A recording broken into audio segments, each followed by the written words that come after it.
Richard Ashford laid a single sheet of paper on the marble dining table and slid it toward his daughter without a word.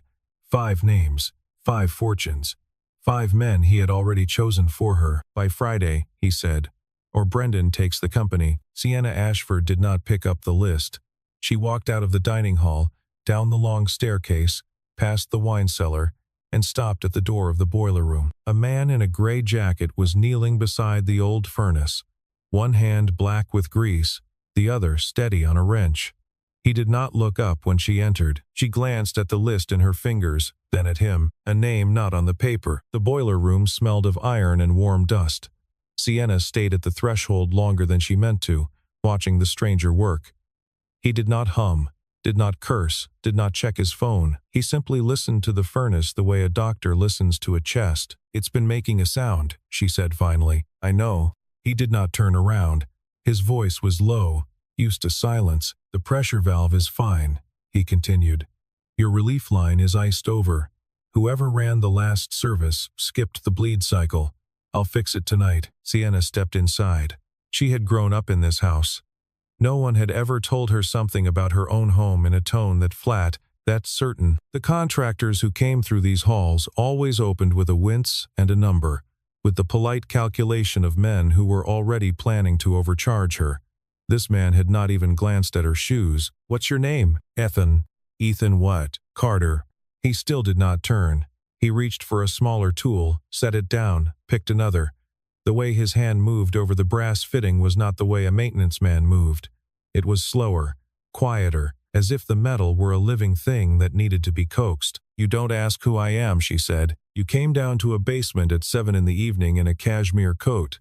I assume you live here. Most people guess my last name. I don't guess. I fix things." She almost laughed. Instead, she watched him reseat the line, feel for the pressure with 2 fingers, and listen again. He closed his eyes for a moment, the way a musician closes his eyes to hear a note that is not quite right. The furnace settled. A long, low exhale, like a tired animal. "Done," he said. He stood, knees stiff. He was taller than she had expected, and thinner. He folded his rag, slid each tool back into its scarred metal box, latched it with care. On the small workbench beside him sat a child's lunch tin, painted with a faded rabbit, and a folded sheet of construction paper. Crayon lines, a house, a sun, 2 stick figures holding hands. Sienna saw the drawing. She did not ask. "How long have you been working in this house?" she said. 3 weeks. "I rotate through the contractor list, and before that, other buildings." He picked up the lunch tin and the drawing, and slid both into his jacket pocket with the same quiet care he had given the brass fittings. He took a small notebook from his back pocket, wrote 3 lines in pencil, tore the page free, and left it on the bench beside the furnace. Notes, she realized, for whoever came after him. He was not the kind of man who left work half done for the next person to clean up. A figure passed in the hallway behind her. Margaret Pierce, the housekeeper for 31 years, paused at the doorway and looked into the room. Her eyes met Ethan's for less than a second. She did not greet him. She did not nod. She turned and walked on. Sienna watched the woman go. "Margaret knows you," she said. "A lot of people know a maintenance guy." She didn't say hello. She doesn't have to. He stepped past her toward the door, careful not to brush her sleeve. At the threshold he paused, half-turned, as if he had remembered something. "The valve will hold for another winter. After that, replace the unit. The whole unit. Don't let them just patch it again." "Why are you telling me?" "Because nobody else will." He left. She heard his boots on the stone steps, even and unhurried, until the side door closed behind him. Sienna stood in the warm, ticking silence of the boiler room. The list was still in her hand. She looked down at the 5 names her father had chosen. She did not see any of them. She saw a man in a gray jacket who had not asked who she was. She caught him in the service corridor the next evening, just before he left. The hallway smelled faintly of wet wool. His toolbox was already in his hand. "Mr. Carter." A word. He stopped. He did not sigh. He simply waited. "I have a proposal," she said. "It's not personal. It's a contract. 6 months. We marry on paper. You appear at 3 corporate events. Then we file $200,000 in your account when we sign. Full college tuition for your daughter. paid into a trust she cannot touch until she's 18. His expression did not move. Margaret told you about my daughter, I asked. She didn't volunteer. You asked a stranger about a child. I asked a woman I've known my whole life about a man I'm considering marrying. Yes, he looked at her then. Really looked. The corridor was bare and bright, and she felt, for the first time in her adult life, that someone was reading her clearly. No, you haven't heard the terms. I heard enough. The answer is no. Mr. Carter, my daughter is not a line in your contract. Her future is not a chip you put on the table to win a board seat. I don't care how much money you have. You don't get to buy her tuition by renting her father. He did not raise his voice. That was what struck her. He said it the way he had spoken to the furnace. Good night, Miss Ashford. He walked away. He did not slam the door behind him. He closed it the way he closed every door, with the quiet assurance of a man who had already decided not to come back. Sienna stood alone in the corridor. She had been refused before, of course, by markets, by weather, by her father, in small and careful ways. But she had never been refused by a person who simply did not need what she was offering. Every man she had ever negotiated with had wanted something: land, access, her name. The stranger in the gray jacket had not wanted any of it. She did not feel insulted. She felt curious. That night, near 11, her phone rang. It was Margaret. Margaret never called. In 31 years, Margaret had never once called Sienna's personal line. Sienna answered before the second ring. There's been an emergency, the older woman said. Mr. Carter's daughter. An allergic reaction. They took her to Mass General. Why are you telling me? Because you should know. Sienna was in her car before she finished pulling on her coat. She did not stop to ask herself why. The streets were wet. The harbor lights smeared across her windshield. She drove faster than she should have, and did not slow until she saw the red sign of the emergency entrance. The hospital corridor was the white of bone. Ethan was already there, standing at the nurse's station, both hands flat on the counter, as if the counter were the only thing holding him upright. He turned. He saw her. His face went through 3 things in 1 second, and none of them were welcome. What are you doing here? I came to apologize for earlier. Now is not. I'm not staying. I just wanted you to know I heard what you said. A nurse leaned over the desk. Mr. Carter, she's stable. You can sit with her in 10 minutes. The word stable went through him visibly. His shoulders dropped half an inch. He let go of the counter. Sienna saw it. She did not comment. She sat down in a plastic chair against the wall. She did not leave. They sat through the long hours together, 2 strangers separated by 4 empty seats. He did not speak. She did not push. A janitor mopped the corridor at 3 in the morning. The ceiling lights buzzed on a frequency that lived just below thought. A woman across the hall cried softly into a paper cup of coffee, then stopped, then started again. No one asked why. At 4:15, a nurse beckoned. Ethan went in. Sienna stayed where she was. She was not invited. 20 minutes later, the nurse came back. He's asking if you'd come in. Sienna stood up. She felt oddly that she should smooth her hair, that she should do something with her hands. She did not. The room was small. A child lay in the bed, very small under the white sheet, with an IV taped to the back of one little hand. Ethan sat on the edge of the mattress, holding the other hand the way a man holds something he has already lost once. The girl's eyes opened. They were a clear, tired blue. She looked at Sienna for a long moment. You have hair like a fairy, the child whispered. Sienna laughed. It came out before she could stop it. The sound was rough and surprised, as if her own throat had forgotten how. She had not laughed in 7 weeks.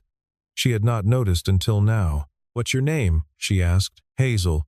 Min name's Sienna. That's a color. It is. Hazel smiled. A small, weak smile, and closed her eyes again. Ethan did not look at Sienna. He was looking at his daughter. His thumb moved, very slowly, across the back of her hand. Once, twice, as if to be sure the hand was warm. Sienna sat in the chair by the window. There was a thin paperback on the side table, a book of bedtime stories someone had left behind. She picked it up and read aloud softly, a story about a fox who lived under a bridge. Hazel slept. Ethan listened and did not interrupt. When the nurse came at 6 to check the IV, Ethan walked Sienna into the corridor. The hospital was beginning to wake. Carts moved. A coffee machine in the family lounge sputtered to life. Thank you, he said. For what? For reading. For not asking questions. She looked at him. His face in hospital light was older than she had thought. Not old, used. I'm not going to make the offer again, she said. Not the one I made yesterday. Good. I'm going to make a different one. He waited. Give me a real reason, not a contract. Something I can say to my father with my own voice.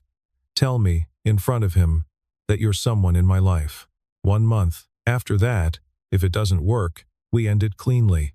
No money, no trust, no paper at all. Why would I agree to that? Because you already know how this story ends if I lose. The man my father wants me to marry is the man who runs your old industry into the ground. I can't stop him from inside my own boardroom anymore. I need someone he can't dismiss. He'll dismiss me in 5 seconds. He won't. Trust me. He'll be too busy underestimating you. Ethan looked through the small glass window at his sleeping daughter. He was quiet for a long time. The machine beside her bed ticked steadily. Then he nodded. Once. Friday came faster than either of them expected. Ethan arrived at the Ashford estate in a dark suit 10 years out of fashion. The jacket had been pressed that afternoon. His shoes were shined. He held Hazel's hand in his own, and Hazel wore a navy dress with a small white collar and looked up at the house like she had wandered into a museum. Richard met them in the hall. His eyes went over Ethan from collar to cuffs to scuffed shoe leather. His mouth did not move, but a small muscle in his jaw did. Mr. Carter, sit. And the child, my daughter, Hazel. Richard did not bend down. Hazel looked at him, then looked at her father, then said very politely, Hello. Sienna came down the stairs. She did not take Ethan's arm. She stopped at his shoulder, half a step back, and let him stand on his own. Brendan Locke was already in the dining room. He was 44, broad in the chest, with the easy smile of a man who had never been told no. He stood when they came in. He held out his hand to Ethan with the kind of grip that meant something. Brendan Locke, Chief Operating Officer, family friend, Ethan Carter. And what is it you do, Ethan? Building maintenance. Hourly? Salaried. Through a contractor. How much, if you don't mind? The table went very still. Sienna's hand tightened on the back of her chair. Ethan answered without flinching. $42,000 a year. Plus health insurance for my daughter. Brendan let out a small, kind, terrible laugh. Well, that's honest. Dinner was served. Hazel sat between her father and Sienna. She used her fork carefully. She said please and thank you to the server. She did not stare at the chandelier, though her eyes went to it twice. Ethan reached over once, without looking, and adjusted the napkin on her lap. He did it the way other men checked their watches. Sienna noticed. Halfway through the second course, Hazel reached for her glass of grape juice, and her elbow caught the rim. Purple bloomed across the white linen, ran along the edge, and dripped onto Brendan's pale gray sleeve. Brendan stood up fast. For God's sake, I'm sorry, Hazel whispered. Her face went red. Ethan was already on one knee beside her chair. He lifted the hem of her sleeve clear of the spill. He took the cloth napkin from his lap, folded it once, and pressed it gently to the small circle of juice on her wrist where it had splashed. It's okay, sweetheart. It's just juice. It's okay. His voice did not shake. He did not look at Brendan. Brendan was still standing. That is a custom. It's a sleeve, Sienna said. The room turned. Sienna had not raised her voice. She did not stand. She said it the way her father said most things, level and final, and she was looking directly at her own father when she said it. Richard set down his glass. He looked at his daughter. He looked at the man on one knee beside the child. He looked, for one long second, at Brendan, who was still on his feet with a napkin pressed to a stain that did not actually exist anymore. Mr. Carter, Richard said, 1 month. You prove to me that there is something in you worth my daughter's name, or you walk out of this house and you do not come back. Are we clear? Yes, sir. Good. Richard lifted his glass. To clarity, nobody else lifted theirs. Sienna packed 2 suitcases the next morning. By that evening she was carrying them up a narrow wooden staircase above a bakery on Hanover Street. The apartment had 2 small bedrooms, 1 window over the alley, 1 window over the street, and a kitchen the size of her old walk-in closet. The whole place smelled, faintly and constantly, of warm bread. Hazel showed her the bathroom, the light pull, the trick to the hot water tap, the cabinet where the Band-Aids lived. She was very serious about the Band-Aids. Daddy says you have to be ready, Hazel told her, lining up 3 boxes by size. You don't know when somebody's going to scrape a knee. That seems wise. It is. That first night, Sienna stood at the sink and washed 3 plates, 2 forks, and a small saucepan. She had never washed a dish in her life. She watched her own hands move under the warm water with something close to wonder. The soap was lemon-scented. The dish towel was thin and plain and had been folded 1,000 times. Ethan made dinner. Pasta with butter and garlic and a lemon he zested over the top with a small grater. 3 plates, 1 yellow lamp over the table, Hazel between them. They did not talk much. Hazel hummed. Ethan refilled water. Sienna ate slowly and felt, for reasons she could not name, that she was being given something she had not earned. After dinner, Hazel pulled out a tin of crayons and laid a sheet of paper between them. You draw the sky, she instructed Sienna. I'll do the people. I can't draw. Everyone can draw a sky. Just blue at the top and white in the middle and pink at the bottom for sunset. Sienna picked up a blue crayon. Her hand was unsteady. She drew a clumsy stripe across the top of the page. Hazel nodded, satisfied. Ethan, at the sink, glanced over once, and the corner of his mouth moved very slightly. Sienna saw the look. She did not mention it. She drew a second stripe. Now the white, Hazel said. Press soft. That's the rule. I didn't know there were rules. There are always rules. Daddy says so. Ethan lifted an eyebrow at the sink and did not turn around. Sienna pressed soft. The white blended into the blue and became something almost sky-shaped. Hazel put her own hand over Sienna's for a moment, guided it to the right place on the page, and let go. It was the smallest gesture. Sienna did not move for a full breath afterward. Later, after Hazel was in bed, Sienna went looking for a spare blanket. The hall closet was deep and old. On the top shelf, behind a stack of folded towels, her fingers brushed a metal box. She took it down. It was an engineer's filing case, dented, the latch worn. She opened it on the floor of the hallway. Patents, schematics, a bound report with a federal seal. The name on every cover page was the same: E. Carter, Principal Engineer, Geothermal Systems. The most recent date was 3 years and 4 months ago. She did not understand all of it. She understood enough to know that the man asleep in the next room was not, and had never been, a maintenance worker. She put the box back exactly as she had found it. She straightened the towels. She went to bed. She did not say a word. At the Ashford Holdings Tower across town the next morning, Brendan Locke stood in front of the records director's desk with a slim folder in his hand. Pull anything we have on a Carter, Ethan. Engineering. He'd have left the company 3 years ago. Any specific project? Geothermal. The one we mothballed. The director hesitated. That archive is sealed. By who? By you, sir. Brendan smiled. Then I can unseal it. Today, by end of day. And keep it off the shared drive. Print the file. Walk it to my office. Just you. Are we clear? Yes, sir. The director left. Brendan stood at the window for a long time. The harbor was gray. A tanker was easing into berth. He picked up his phone. Westcott. We need to move up the timeline. Tell your people I want the merger announcement on the Friday slate. Sienna found Margaret in the kitchen at the estate 3 days later. On a morning Ethan had taken Hazel to school. Tell me about him. Margaret did not pretend to misunderstand. She set down the tea towel. He worked for your father. For all of us. He led the geothermal project. The big one. The one that was supposed to take Ashford Holdings off oil money for good. And it was killed. 3 years ago. Officially, the test results came back inconclusive. The board pulled the funding. Mr. Carter resigned the same week. And his wife? Margaret looked at the window for a long moment. She was driving home from the closure meeting. She'd come to pick him up. There was a truck. It was raining. It was a Tuesday. He carried Hazel out of the car himself. The girl was 4. Sienna sat down on a kitchen stool. She had not asked permission. Margaret poured her tea anyway. Why did the project get killed? That isn't my place to say. Margaret. The older woman sighed. She walked to a drawer at the end of the counter, the one she had kept her own things in since Sienna was 9. She pulled out a folded paper, soft at the edges. I kept this. I shouldn't have. The cancellation order. The signature page. She placed it on the counter between them. The first signature line was the executive sponsor. It was not Richard Ashford. It was Brendan Locke. Sienna stared at it for a long time. Her fingers were cold around the cup.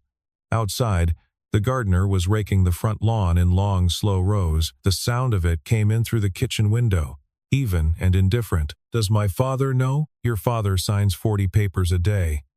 He trusted Brendan with the technical files. He did not read the appendix. "Why didn't you say anything?" "Because I am the housekeeper, and because Mr. Carter asked me not to. He said the project was over. He said the only thing that mattered now was the child. He asked me to keep his name out of this house. I have, until tonight." Sienna folded the paper very carefully and put it in her pocket. That night, she sat across from Ethan at the small kitchen table. Hazel was asleep. The bakery downstairs had closed. The street was finally quiet. "I know," she said. He understood at once. He did not pretend. "How much?" "Most of it. The project. Your wife." He looked at his hands. "I buried it," he said. "On purpose. I don't want it back. I want to raise my daughter and fix furnaces and sleep at night. I am not going back into that building." "I'm not asking you to." "Then why are you telling me?" "Because you should know who signed it." She put the folded paper on the table. He read the name. He did not move for a long time. His hand on the table closed slowly, then opened again, deliberately, as if he had decided not to make a fist tonight. Hazel's bedroom door opened. The little girl walked out in her pajamas, sleepy and pink-cheeked, and crossed straight to Sienna without hesitating. "Good night, my Sienna." He wrapped her thin arms around Sienna's neck. Sienna closed her eyes. Ethan stood in the kitchen doorway and watched. His face did not change. His eyes filled, slowly, for the first time in 3 years, and he did not wipe them. At the Ashford Holdings boardroom that afternoon, Brendan stood at the head of the long table and clicked through a presentation in clean, confident slides. The room was full. 12 directors, 3 observers, a junior counsel taking notes by the door. Westcott Petroleum brings $4 billion in operating capital. They bring distribution. They bring continuity. The geothermal pivot was a beautiful idea. It is not a financial one. We are a public company. We owe our shareholders growth. We do not owe them a press release. We committed publicly to a green portfolio, Sienna said. We committed to growth. Markets remember growth. They forget press releases. This board does not. This board, Brendan said, has been asked to sit through 3 weeks of your personal experiment, Sienna. The sudden engagement.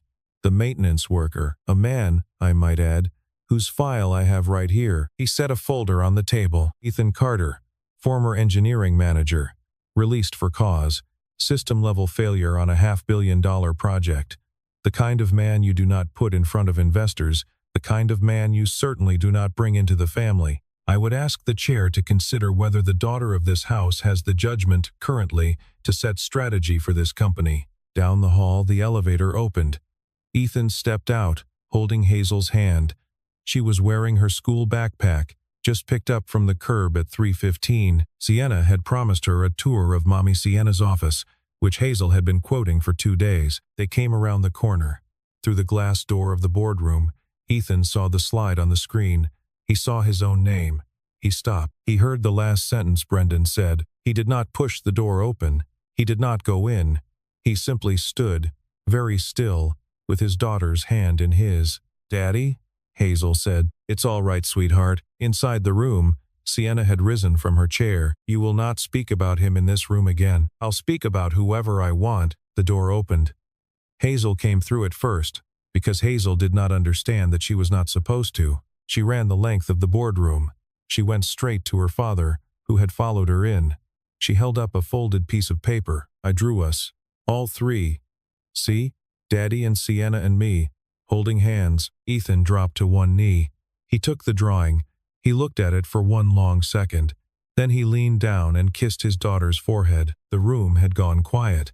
12 directors watched a man in a contractor's coat receive a crayon drawing from his child, as if it were a deed to a country. Hazel pulled back from her father's shoulder and looked, with great seriousness, at the table of grown-ups. "My daddy fixes things," she announced, "even when they are very broken." One of the older directors, a woman with silver hair, set down her pen. She did not smile, but her eyes did something that was very close to it. Brendan opened his mouth and closed it again. Through the open door, Richard Ashford was walking past. He saw it. He stopped. He did not enter the room. He stood in the corridor and watched the man on one knee, and the child, and the drawing, and his own daughter standing between them and Brendan with her hands on the table. He kept walking. But he had seen. Sienna went to the records archive at 6 the next evening, with the master credentials she had inherited from her grandfather. The archivist at the desk looked up, blinked, and looked back down. The Ashford line credentials still opened any door in this building. She pulled the geothermal file, the real one, the original one, the one before the appendix. She read until midnight. The test results had been clean. The pilot site had outperformed projection by 11%. The internal review had recommended full deployment. A second set of test results had been entered 3 weeks later. Lower numbers, worse projections, different signatures. The submission email had come from Brendan's account. The receiving account had been a numbered shell in Westcott Petroleum's investment arm. $16 million had moved into a personal trust under Brendan's middle name within 40 days of the project's cancellation. She printed everything. She walked out of the building with a banker's box under her arm and did not look at the security guard. At the apartment, she set the box on the kitchen table. Ethan came out of Hazel's room in his sock feet. He saw the box. He sat down across from it and did not open it for a long time. He put his hand on the lid. He took it off again. Then he did open it. He read his own work back to himself for the first time in 3 years. His hand on the page was unsteady. He turned a sheet, then another. He did not speak. The bakery downstairs had been closed for 2 hours, and the building had gone soft and dark around them. Sienna watched him from across the table. She did not look at the papers. She looked at his face. Halfway through the binder, he found a page she had not bothered to read closely. Margin notes. His own handwriting. 3 years younger. A small drawing in the corner of the page, in a different hand. A stick figure. A heart. The letter K. His wife's initial. He set his hand flat on the page. He held it there. She used to draw on my drafts, he said. His voice was very quiet. Whenever I brought work home, she said the engineering was lonely without something soft on it. I didn't know. You couldn't have. I'm not asking you to come back, Sienna said quietly. I'm not asking you to fight him. I just thought you deserved to know what was true. He looked up at her. His eyes were wet, and he did not hide it. He reached across the table and took her hand. Not held. Took. The way a man takes hold of something he has decided to keep. He did not say anything. He did not have to. Her phone rang. Margaret, listen to me carefully, the older woman said. He's hired someone. A private investigator. He's asking about Hazel. About her school. About her route home. Sienna, you need to get ahead of this. Tonight. Sienna set the phone down. Ethan was already standing. His face had changed. The quiet that had been in him a moment before was still there, but it had hardened around the edges. It was no longer the quiet of a man who had given up. The summit is Friday, she said. I know. Will you come with me? Yes. The Boston Harbor Hotel ballroom held 400 investors that Friday night. Crystal. Cold light. A long stage. A row of cameras at the back. The ice sculptures on the rear table had been carved into the Ashford monogram and were already, very slowly, beginning to weep. Richard Ashford stood at the lectern in his navy suit. Brendan stood 3 feet to his right, smiling the smile of a man who had already won. Good evening, Richard began. Tonight, Ashford Holdings announces, Excuse me, Father. Sienna walked up the side stairs. Ethan walked behind her, in the same dark suit he had worn to dinner a month earlier, carrying a slim leather folio. The ballroom went quiet. I'd like 5 minutes, Sienna said, before you announce anything. Richard looked at her. He looked at Ethan. He looked at the 400 faces watching, and the cameras, and at Brendan, whose smile had not moved but whose hand on the lectern edge had gone white. Richard stepped back from the microphone. 5 minutes. Sienna took the lectern. The screen behind her changed. The original test data came up, side by side with the falsified set. The email metadata. The transfer dates, the shell account, the $16 million. She did not raise her voice. This is the report that was killed 3 years ago. This is the report that was filed in its place. These are the emails that moved the second one into the record. This is the account that received the payment. In the name of a trust I had to subpoena to read. The signature on the cancellation order belongs to one man in this company. He is standing on this stage. He is also the man who, this week, hired a private investigator to follow a 7-year-old child to her elementary school. I would like that on the record as well. A murmur went through the room. A camera flashed. Ethan stepped forward. He set the folio on the lectern. He did not read from it. My name is Ethan Carter. I led the geothermal program at Ashford Holdings between 2019 and 2022. The pilot system in western Massachusetts produced 5.7 megawatts of baseload energy at a cost ratio of 0.8 to 1 to natural gas. The thermal recovery cycle ran within design parameters across all 4 seasons. The technology works. It worked then. It works now. I am not here to accuse anyone of anything. I am here so that the record reflects what the engineers in that building actually built. He paused. He did not look at Brendan. He looked instead at the 3rd row of the ballroom, where 2 of his old engineers, who had also been let go that month 3 years ago, were sitting in borrowed suits. Most of those engineers are not in this room tonight. Some of them never worked again. I would like their names on the record too. They are in the folio on this lectern. He stepped back from the microphone. The silence in the room was the silence of 400 people understanding. All at once, that the man Brendan had spent 10 minutes calling a failed engineer had just spoken about a power plant the way a surgeon speaks about a heart. Richard Ashford stood. He walked to the front of the stage. He took the microphone. 3 years ago, he said, I signed a project cancellation order that I did not read in full. I trusted the man who handed it to me. I should not have. Mr. Locke is no longer employed by this company.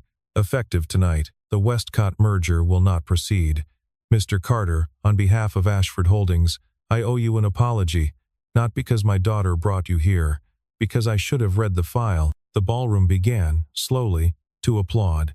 It started in the 3rd row, where the 2 old engineers sat. It moved in waves. By the time it reached the back of the room, several investors were on their feet. Hotel security came up the side aisle for Brendan. He did not resist.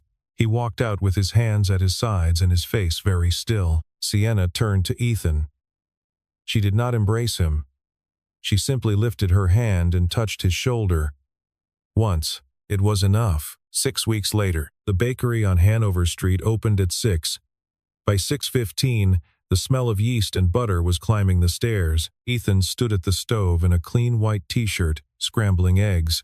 Sienna sat on a stool at the counter in one of his old flannels, her hair loose, a printout of a thermal plant siting study in front of her. Hazel was at the table with her crayons, working seriously on something she would not let either of them see. Ethan was not on the Ashford payroll. He had filed papers 2 weeks earlier for Carter Geothermal Systems, LLC, with offices in a converted warehouse in Somerville and a staff of 9, 6 of whom had been with him at Ashford and had been waiting, in their various small lives, for someone to call them back. Ashford Holdings was one of his contracts. So were 2 utilities in Vermont and a research consortium at MIT. He answered to no one. The doorbell rang at 7. Richard Ashford stood on the landing in a long wool coat, holding a small paper bag from the bakery downstairs in a wrapped box. May I come in? Sienna stepped back from the door. Richard sat down at the small kitchen table, where he had never sat before. He set the bag on the table. He held the wrapped box on his knees for a moment, as if uncertain. He held it out to Hazel. I was told you like to draw. Hazel opened it carefully. A new tin of crayons. 64 colors. Her eyes went very round. There's gold. There is. She climbed down from her chair and walked to him. She did not ask. She simply leaned against his knee, the way children do when they have decided. Richard looked down at the small head against his leg. He set one large hand, very gently, on her back. He had not held a child since Sienna was 6. Will you show me the picture? He asked. She climbed into his lap and laid the drawing across his knees. 4 people, a mother and a father and a child and an older man with white hair, holding hands in a row. Richard looked at it for a long time. He did not speak. He took out a clean handkerchief and pretended to clean his glasses. Later, after Hazel had gone to her room to color the new gold, Ethan and Sienna stood at the window over Hanover Street. The morning light came in flat and pale across the brick. Ethan reached into his pocket. He set a small box on the windowsill between them. He did not open it. It isn't to finish anything, he said. It's to begin something. With you, with her, with whatever comes next. No paper, no contract, just a question. Sienna looked at the box. She looked at him. She did not answer with words. She lifted her hand and placed it over his on the windowsill, and left it there. Behind them, at the kitchen table, Hazel was bent over her drawing. She added a fourth figure. Then, after a moment of thought, she added a fifth, smaller, four-legged. A tail, 2 ears. She looked up at the back of the 2 adults at the window. Then she looked at her grandfather, who was still sitting at the table with the bakery bag he had not unpacked, watching the morning light move across the brick of the building across the street. She added a 6th figure on the page, smaller still, old, with white hair. She smiled and kept drawing.